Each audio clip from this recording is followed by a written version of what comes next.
Hi guys, welcome to How to Maximize. In this video, I will show you how to reinstall Roblox on PC. First, go to your web browser. Now search Roblox. Here, open the official website of Roblox. Make sure you are logged in with your account. Now continue to play any game.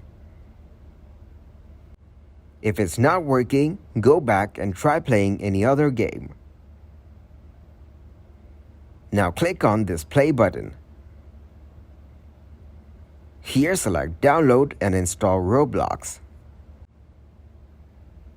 After a few seconds, Roblox will be downloaded to your device. Now open the download file. Here, click the Roblox. Now select Open. Wait for its configuration to be completed.